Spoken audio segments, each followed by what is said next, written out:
The Legacy Pulse, a journey through 20 plus years of queer organizing in Uganda. Welcome. My name is Pepe Onziema, and today we begin this journey together. This podcast was born out of a simple but big question. I asked this question several times.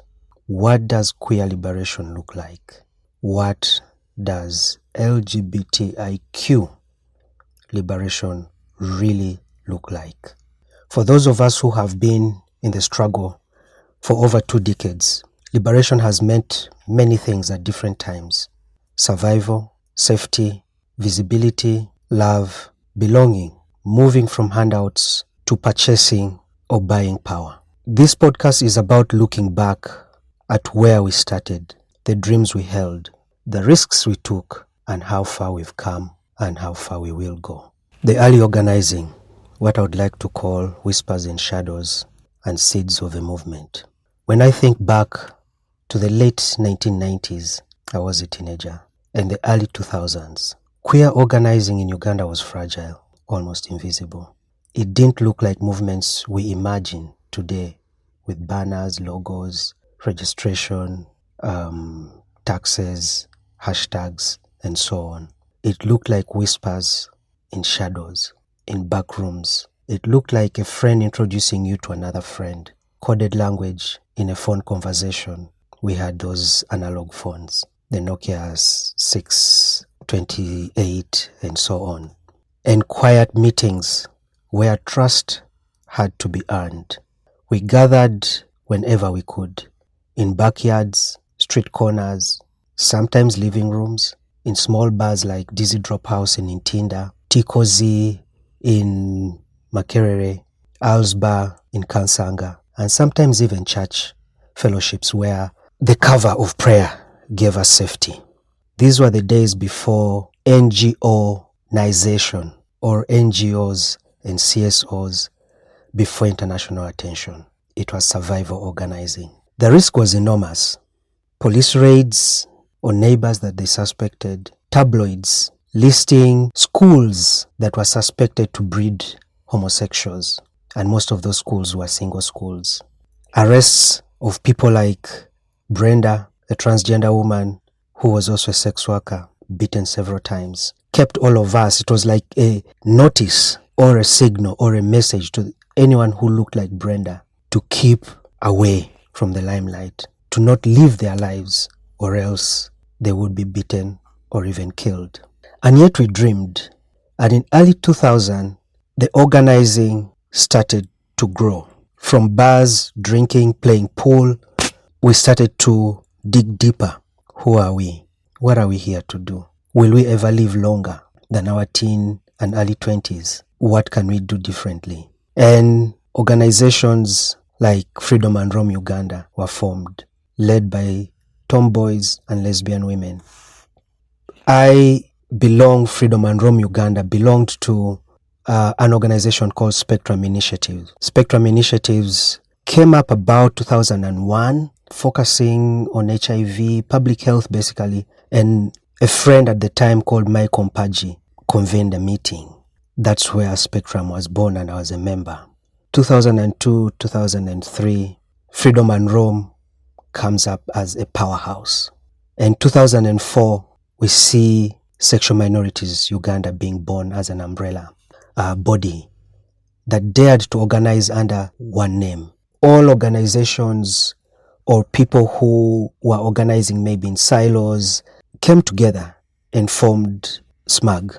These beginnings were not about really changing laws, but SMAG was organized or formed with the aim of challenging policy, though that was not what we're really after. All we're trying to do is survive and have our queer joy and try to freely love the people that we love. But here was an opportunity for us to organize in a bigger way. We really were about creating safe spaces with safe people, because we believe that safe people actually create safe spaces. It was about sharing meals, sharing a drink, and daring to dance together. We went to Club Silk. One of our friends was a DJ and would give complimentary cards or tickets to the club, and that became one of the places where we met. let me carry this story forward into the mid-2000s, where things got louder, riskier, but also more visible. So SMAG gets formed in 2004, led by Victor Mukasa. In 2005, his rented place gets raided by police and local council. And this sends chills and fears across the community. Known and unknown community members were frightened that should they dare say they are gay, lesbian, bisexual, transgender, there would be repercussions. As Victor loved to say, no guts, no victory. He garnered the guts and convened some of us to think through the case and bring it to Uganda's High Court. And we mobilized around that case. I remember being sort of the chief mobilizer, and I reached out to about 80 people. It was risky, thinking of more than 20 people to come into a place. We didn't know how we would safeguard people, but we're like, hey, let's reach out. We know that we'll only get like 30 or 40 people to come. Goodness me, there were over 200 queer people who came. We were not prepared for those numbers, but it was amazing to see. So as this organizing gave us hope that we are more than few, that there's hunger for people to exist beyond survival, something began to shift. Although we're still underground, our courage was growing at a speed that was close to lightning. We got to know of more organizations. And SMAG then still is organizing as an umbrella arm. There was Freedom and Rome Uganda led by Kasha. There was Integrity Uganda led by Bishop Senyonjo and David Cato. There was Trans Initiative Uganda by Nicholas Mawanda. There was Icebreakers Uganda led by Frank Mugisha. Then there was Transgender Equality Uganda led by Beyonce Karungi. These forms of organizing, these organizations started to define what our movement would look like. We began to step out and step up, cautiously of course, but intentionally. The big thing for the community came in 2007 August. I remember SMAG mobilizing. Like I mentioned earlier, I was at the center of mobilization because I was the administrator at Sexual Minorities Uganda at the time. We organized community collectively. We printed t-shirts. We made masks, cute, nice masks, brainstormed on what, the press conference would look like, what it would be called. It was called Let Us Live in Peace. It just resonated because we were tired. The stories that we were hearing in the community of people being forcefully, today they call it conversion practices, where people use sexual violence to try and change one's sexuality. So that was rampant. Homelessness was rampant. People living with HIV, not knowing where to go. People being kicked or excommunicated from churches. These discriminations were growing. One thing was for sure, that we had our rights as Ugandan citizens. We knew at least parts of the Constitution that guarantees us freedom from discrimination. So why were we living in fear when the Constitution actually, we can, take on the Constitution, the government, and everyone else was discriminating us. But we said, let's go out there and let the world know that we exist. President Museveni in 1999, there was an alleged gay wedding in Wandegea, one of the places next to the university, the National University Makerere. And there was also a conversation on HIV among men who have sex with men. And the president of the country at the time, and still, Museveni, was at a conference when he was asked, and he said they do not exist. That if we existed, we should be arrested on sight. That sent shockwaves in the community. Very many people were still, had not spoken their truth, had not come to their truth or verbalized who they are, but that sent them right into hiding. Let Us Live in Peace was terrifying. Sitting across people on one side who hated us, but wanted to see for themselves if we had the audacity to show our faces, if we had the audacity to show ourselves in public. Remember, I mentioned that we made masks. It was for our protection. But it was also a message that you do not know what or who a queer person is just by merely looking at them. So behind that mask could be your father. Behind that mask could be your wife. Behind that mask would be your child. That was the message we were trying to send out, but it was misunderstood that we were hiding because we were immoral. So it was terrifying to see media come in those big numbers when we thought there would be like one or two, and then seeing the community with the masks actually looking pretty cute and nice, because behind those masks were also people who were terrified, but who wanted at least their bodies to be in the room to attest to their queer existence. We were facing these cameras. I moderated the press conference, I would say pretty well. Cameras facing us speaking our truth openly, and daring to say the words, gay Ugandans exist. In that moment when we could say that, it was revolutionary. The revolution was being televised that very day of 16th August 2007. But visibility came with a heavy price.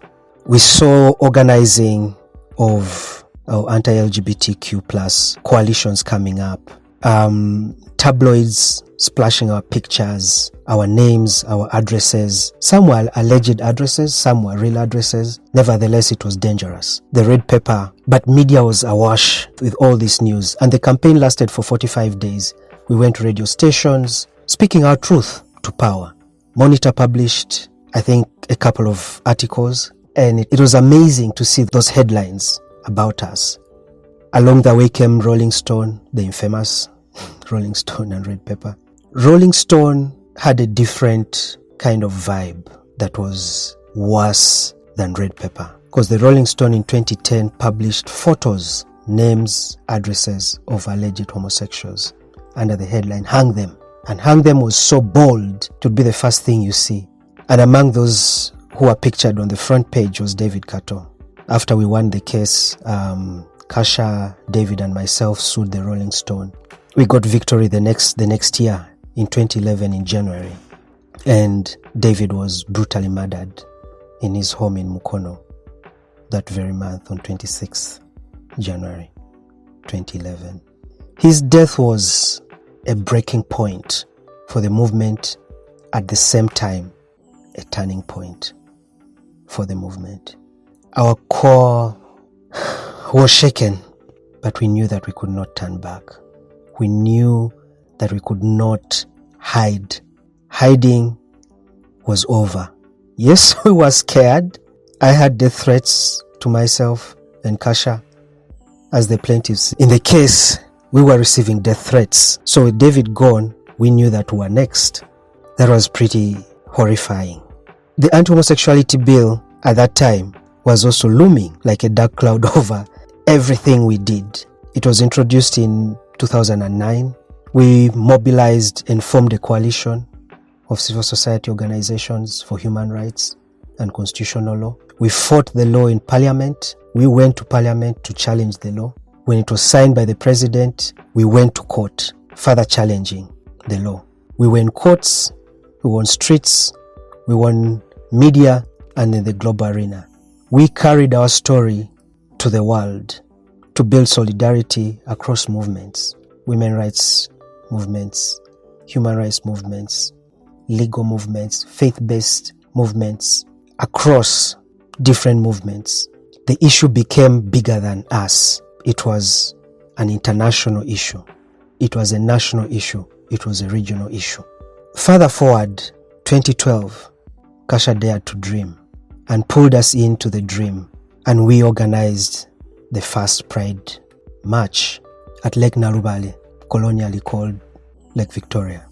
We were draped in rainbow, in Ugandan traditional wear, and all bringing culture, bring our queerness, bring our political selves to march by the lakeside, to laugh, to dance.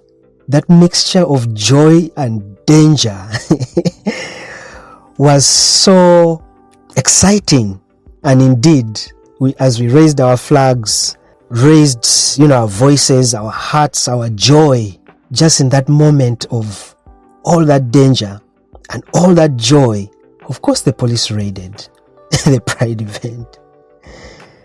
And we were at the police station for hours while some of the revelers cleaned up, behind where they had hidden. They had to pick saucepans that we were using for cooking, mats, basically different things that we had brought to the beach to safety, while some of us were carried off on a police truck and had to go to the police station in Entebbe. We made calls, we made loud noises on social media, on Facebook, and the world got to know what was happening, and the world was in solidarity with us. By the end of that night, towards midnight, I think, people who were detained were then released. While we walked out of the police station or drove out of the police, in fact, we walked to the bus that had picked us and we were waving our rainbow flags at the police station.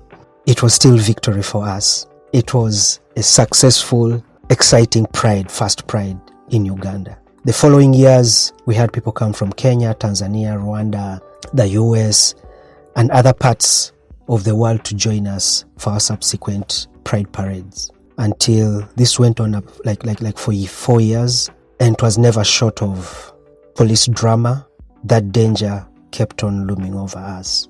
And the last official Pride that we had was in 2016, which was abruptly ended by several of us being arrested and taken to Kabalagala police station, where trans people like myself, Kim Black, Sean Mugisha, were not only intimidated, especially for Sean and myself, we were beaten. And we narrowly survived rape in front of our own friends who were also in the cell. Frank was in the same cell with us. We were literally saved by the bell when our lawyers had come and the metallic door was being banged by the police, warden, to say, new inmates come out. Through the arrests, the beatings, threats of sexual violence and actual sexual violence, raids, and victories like the constitutional annulment of the AHA, the victory in the Victor Mukasa and Oyo case in 2008, subsequent lawsuits came up. We've won some and lost some. Our struggle continued to evolve. The Pride marches brought in younger people, what we like to call baby queers.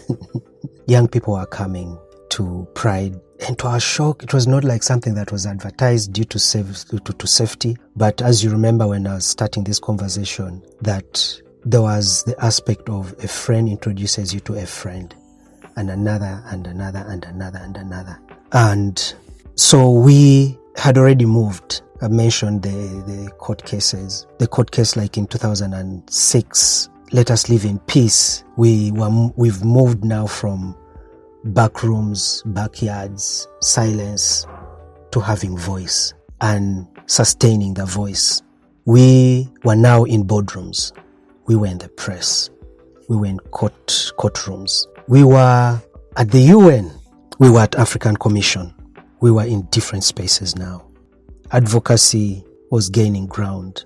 More organizations were being formed to tackle different issues in the community. The issue of homelessness, the issue of health. Icebreakers Clinic was created in 2011. LBQ were beginning to organize for themselves, by themselves, and then feeding into the bigger solidarity groups. Smaller cases were being followed up. We were beginning to strategically document our struggles, our dreams. We were no longer dreaming of survival. We were now beginning to dream of freedom. Although we're dreaming of freedom, we never truly asked ourselves, what does that freedom look like? We've organized the movement under the slogan or the vision of a liberated LGBTIQ Ugandans.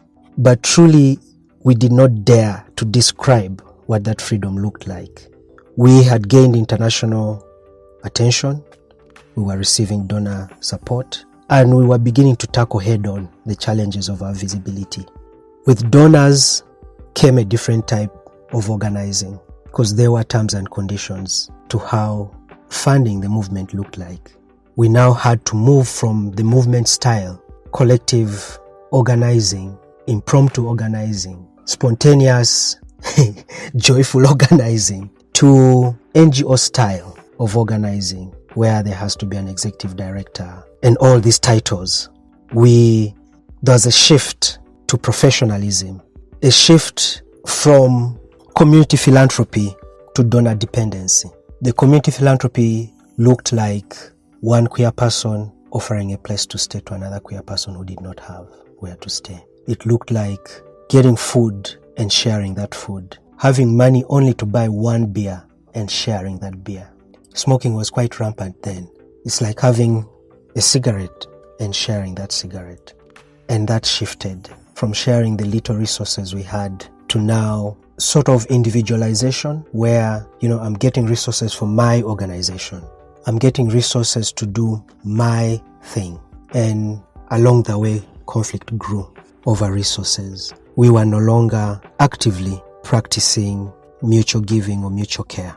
Our priorities shifted from care. Our agency was no longer care for each other, and it was sort of care for an agenda that we really did not decide, but because we knew that funding was important. Funding is still important for the work that we are doing. What is perhaps questionable or needs deeper conversation is the terms and conditions of the resources to support the work. Measuring what truly counts to the community has been a question that has also been of concern. That are we working for the community, or are we working for the resources that we receive on behalf of the community? Where do we strike the balance so that there's a win-win situation, so that everyone gets what is due to them? These are some of the reflections, really. And as this visibility, is growing, this attention is growing, we've had also moments where we've lost community members to homophobia, to transphobia.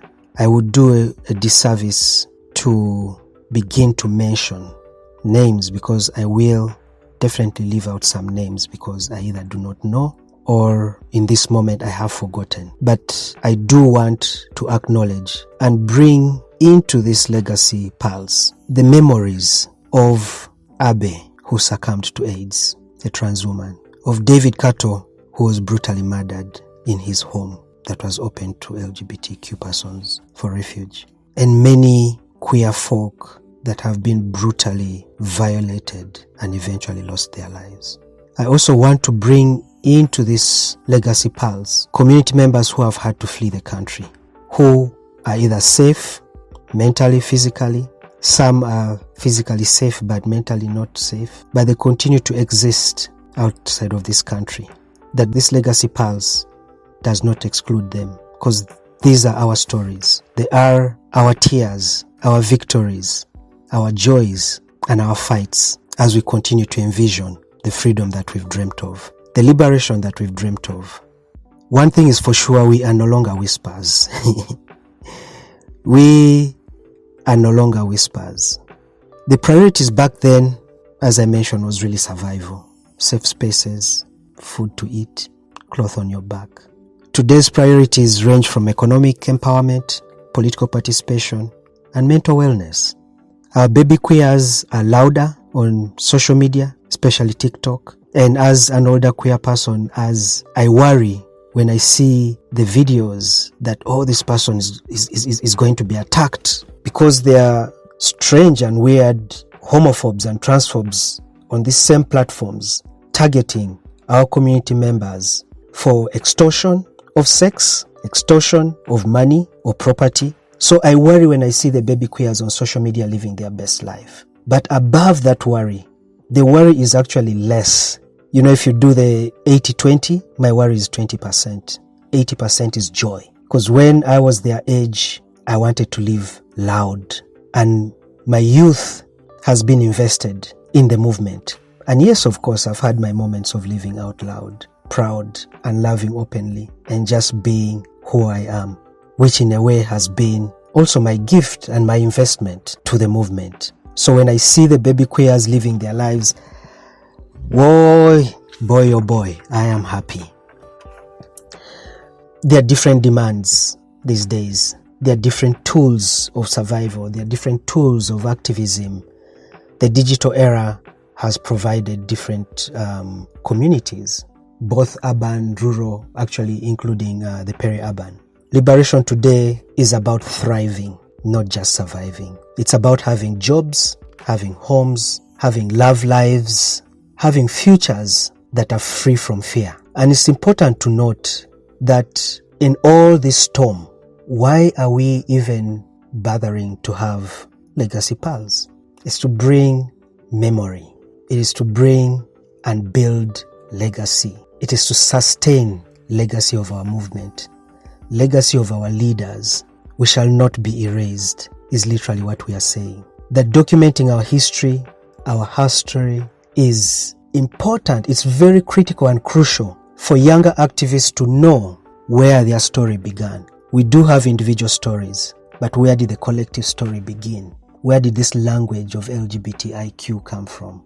Where did access to digital spaces, access to leadership trainings, access to the capacity that the community has today came from somewhere? There were bodies, minds that were put towards it. So the role of memory and legacy is pretty important and urgent, especially for our community. Different people have written about the community, and the community has barely spoken about their community. Younger activists should not start from zero, but also older activists, when we sit by the fireplace, we should have stories to tell. Passing on lessons learned, mistakes made and learned from, and the triumphs is important. We cannot do this if they are not documented. It's also the role of memory and legacy to honor those who are no longer in the country, those who have transitioned this planet, but also to keep in check the pulse of the movement, the heartbeat. Where is our heart at? Where is the heartbeat at? Are we doing all right? So as the close of the first episode comes to an end, this is the first episode of the Legacy Pulse. And as we begin it, I want us to remember that we are part of a longer story. 45 to 1 hour, 45 to 60 minutes does not tell the full story. We are part of a longer story and deeper story. One that starts before us and will continue after us. I will be hosting guests from across the continent and maybe the world to ask and ponder, what does queer liberation look like? Together we will see how that definition has changed over the last 2 decades.